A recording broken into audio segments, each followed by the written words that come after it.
text, audio, and video news of the globe from Scientific Television. Don't forget to like, comment, and subscribe with us. Thank you.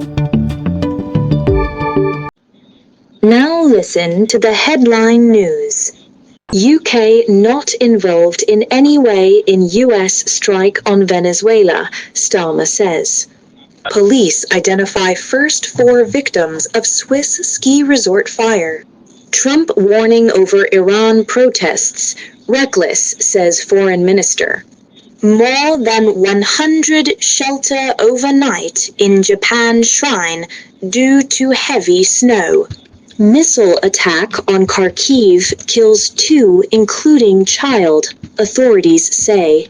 Zelensky names spy chief to head presidential office after corruption row. 2 people killed in magnitude 6.5 earthquake in Mexico. Over 100 firefighters on the scene of Denver blaze. Colombia sends armed forces to Venezuela border amid concern over refugee influx. Anthony Joshua's driver charged with dangerous driving after fatal crash in Nigeria. Tensions between Saudis and Emiratis over future of Yemen reach boiling point. U.S. adapt, shrink, or die terms for $2 billion aid pot will mean UN bowing down to Washington, say experts. The Putinization of U.S. foreign policy has arrived in Venezuela. Kim Jong-un's daughter visits state mausoleum, fueling speculation she will be next North Korean ruler. China forecast to have sold 1 in every 10 new cars in UK in 2025. Now listen to the main detailed news. UK Prime Minister Sir Keir Starmer said Britain was not involved in the US-led strikes in Venezuela that reportedly led to the capture of President Nicolas Maduro. He has not yet spoken to US President Donald Trump and wants to establish facts before commenting further. Starmer emphasized safeguarding around 500 British citizens in Venezuela, while international reactions varied, with some leaders condemning and others supporting the US action. Swiss police have identified the first 4 victims killed in a devastating fire at Le Constellation Bar in the ski resort of Crans, Montana on New Year's Eve. The victims include 2 Swiss women aged 21 and 16, and 2 Swiss men aged 18 and 16. The blaze killed 40 people and injured 119, with identification of remaining victims ongoing. Iran's Foreign Minister Abbas Araghchi has condemned U.S. President Donald Trump's warning to intervene if peaceful protesters in Iran are killed, calling it reckless and dangerous. His remarks followed Trump's statement that the U.S. was locked and loaded to rescue demonstrators protesting Iran's economic crisis. At least 8 people have reportedly died during week-long protests spreading across multiple Iranian cities. More than 100 people were forced to take shelter overnight at the Mitsumine Shrine in Japan after heavy snowfall cut off road access to the mountaintop site. About 130 people, including occupants of around 50 cars, stayed in halls and lobbies after authorities closed nearby roads for safety. Officials confirmed no illnesses as severe winter conditions continued across several regions. 2 people, including a 3-year-old child, were killed and about 28 others injured in a missile strike on the Ukrainian city of Kharkiv, officials said. A multi-story residential apartment building was almost destroyed in the attack, described as heinous by President Volodymyr Zelensky.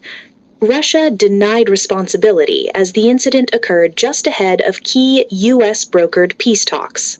Ukrainian President Volodymyr Zelensky has appointed intelligence chief Kirilo Budanov as his new chief of staff following the resignation of Andrei Yermak amid a corruption scandal. Zelensky said Ukraine needs sharper focus on security and defense during wartime. He also announced plans to replace Defense Minister Denis Shmyhal with Digital Transformation Minister Mikhailo Fedorov, signaling broader leadership changes within his top team.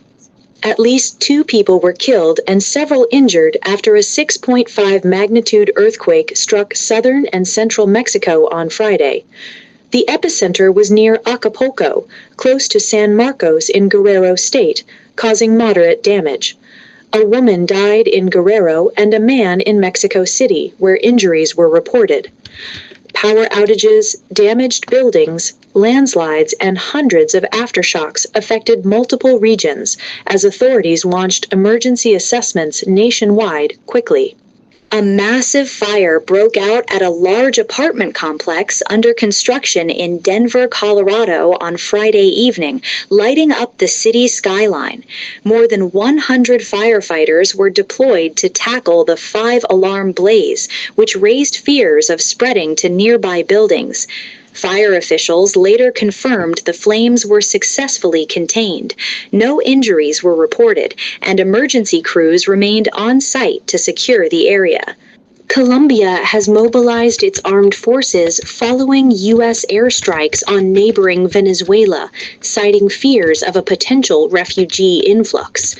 President Gustavo Petro said troops were deployed to the border after a national security meeting and called for an emergency UN Security Council session. The move comes amid claims by Donald Trump that the U.S. captured Venezuelan President Nicolas Maduro, triggering regional and international alarm. Nigerian police have charged Anthony Joshua's driver, Adeniyi Mobolaji Kayode, with causing death by dangerous driving following a fatal crash that killed 2 people. He also faces charges including driving without a valid license and careless driving.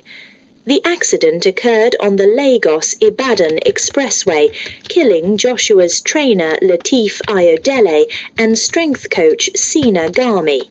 Kayode is due to appear in court on 20 January.